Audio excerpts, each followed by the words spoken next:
இயேசு உங்களை நேசிக்கிறார். இந்த நாள் வேதாகம தியானத்திற்கு உங்களை அன்புடன் அழைக்கிறேன். கவலைப்படுகிறதினாலே உங்களில் எவன் தன் சரீர அளவோடு ஒரு முழத்தை கூட்டுவான்? மத்தேயு 6:27. ஒரு கணவனும் மனைவியும் தங்களின் பிள்ளைகளின் எதிர்காலத்தை குறித்து பேசிக் கொண்டிருந்தார்கள். கணவர், ஐயோ, இந்த காலத்தில் மற்ற பிள்ளைகள் படிக்கிறதையும் அவர்கள் வாங்குகிற மார்க்குகளையும் பார்த்தால் நம்ம பிள்ளைகள் எங்கே போய் நிற்பார்களோ என்று எனக்கு தெரியவில்லை. பிற்காலத்தில் ஒரு நல்ல வேலை கிடைப்பது என்பது மிகவும் கஷ்டம் போல் இருக்கிறதே. ஒரு நல்ல வேலை கிடைக்காவிட்டால் இந்த பிள்ளைகள் என்ன செய்வார்கள் என்று கவலைப்பட ஆரம்பித்தார். ஆனால் மனைவியோ, பாருங்கள், நம் பிள்ளைகளுக்கு தேவன் கொடுத்திருக்கிற அருமையான தாளந்துகளை. அவன் கிட்டாரை எடுத்து பாட ஆரம்பித்தால் எல்லோரும் நின்று கேட்டுவிட்டுத்தான் போவார்கள். நீங்கள் ஏன் கவலைப்படுகிறீர்கள்?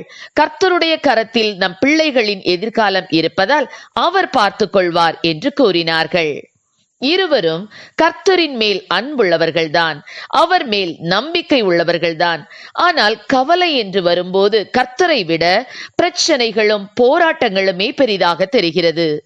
ஆம், எனக்கு அருமையானவர்களே, புதிய ஏற்பாட்டில் மாத்திரம் கவலையை குறித்து 25 தடவை எழுதப்பட்டிருக்கிறது. நாம் கவலைப்படும் போது நமது எண்ணங்களும் நம்முடைய சிந்தனைகளும் கர்த்தரை நோக்கி பார்ப்பதை விட்டுவிட்டு பிரச்சனைகளை நோக்கி பார்க்க ஆரம்பிக்கிறது.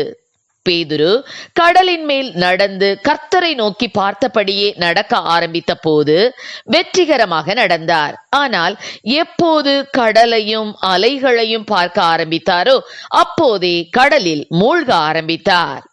இயேசு கிறிஸ்து விதைக்கிறவனை குறித்த உவமையில் வசனத்தை கேட்டும் உலக கவலைகளும் ஐஸ்வர்யத்தின் மயக்கமும் மற்றவைகளை பற்றி உண்டாகிற இச்சைகளும் உட்பிரவேசித்து வசனத்தை நெருக்கி போட அதனால் பலனற்று போகிறார்கள். இவர்களே முள்ளுள்ள இடங்களில் விதைக்கப்பட்டவர்கள் என்று கூறுகிறார். இந்த மக்கள் கர்த்தருடைய வசனத்தை கேட்டு ஏற்றுக்கொள்ளுகிறார்கள். ஆனால் உலக கவலைகளும் ஐஸ்வர்யத்தின் மயக்கமும் இச்சைகளும் அவர்கள் கேட்ட வசனத்தை அவர்களிலிருந்து எடுத்து போட அவர்கள் யாருக்கு பயனற்றவர்களாக, தாங்கள் கேட்ட வசனத்தை மறந்தவர்களாக, தங்கள் கவலைகளிலேயே தங்கள் காலத்தை கழிக்கிறவர்களாக வாழ்ந்து முடித்து விடுகிறார்கள். ஆகையால் எண்ணத்தை உண்போம், எண்ணத்தை குடிப்போம் என்று உங்கள் ஜீவனுக்காகவும், எண்ணத்தை உடுப்போம் என்று உங்கள் சரீரத்துக்காகவும் கவலைப்படாதிருங்கள் என்று உங்களுக்கு சொல்லுகிறேன். ஆகாரத்தை பார்க்கிலும் ஜீவனும் உடையை பார்க்கிலும் சரீரமும் விசேஷித்தவைகள் அல்லவா என்று இயேசு கிறிஸ்து கூறினார்.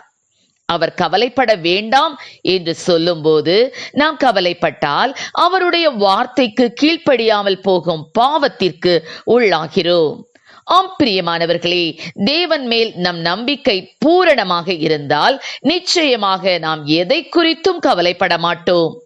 கர்த்தருடைய கரத்தை மீறி எதுவும் நிச்சயமாக நம்முடைய வாழ்க்கையில் நடப்பதில்லை, நடக்க போவதும் இல்லை. ஆகையால் எதற்கு கவலைப்பட வேண்டும்? அவர் உங்களை விசாரிக்கிறவரானபடியால் உங்கள் கவலைகளை எல்லாம் அவர் மேல் வைத்து விடுங்கள் என்று வேதம் நமக்கு போதிக்கிறது. ஆகையால் நம்முடைய கவலைகளை அவர் மேல் வைத்துவிட்டு நம்மை விசாரிக்கிற தேவனிடத்தில் நம்மையும் நம் கவலைகளையும் வைத்து விடுவோம். அவர் பார்த்து கொள்ளுவார். ஏனெனில் அவரே நமது யெகோவா ஈரே, எல்லாவற்றையும் பார்த்து கொள்ளுகிற தேவன், நம் கவலைகளை அறிந்த தேவன். அவர் அற்புதமாய் நம் பிள்ளைகளை நடத்தி உயர்ந்த ஸ்தலங்களில் அமர பண்ணுவார். கலங்காதிருங்கள். கர்த்தர் நம்மை ஆசீர்வதிப்பாராக. ஆமேன். ஜெபம். எங்களை அதிகமாய் நேசித்துவள் நடத்துகிறீங்களா அப்படின்னு பரலோக பிதாவே, இந்த நாட்களில் கூட அப்பா ஆண்டவரே, தங்களுடைய பிள்ளைகளை குறித்து கலங்கி கொண்டிருக்கிற ஒவ்வொரு பிள்ளைகளுக்காக ராஜா ஆண்டவரே உம்முடைய சமூகத்தில் வருகிறோம். ஆண்டவரே சப்பா ஸ்தோத்திர. ஆண்டவரே, நீர் உம்முடைய பிள்ளைகளை கர்த்தாவே ஸ்தோத்திரம் ஆண்டவரே விசாரிக்கிற தேவனப்பா. ஆண்டவரே ஸ்தோத்திரங்க தாவே ஸ்தோத்திர. ஆண்டவரே, அவர் உங்களை விசாரிக்கிறவர் ஆனபடியால் உங்கள் கவலைகளை எல்லாம் அவர் மேல் வைத்து விடுங்கள் என்று சின்ன வசனத்தின்படியப்பா.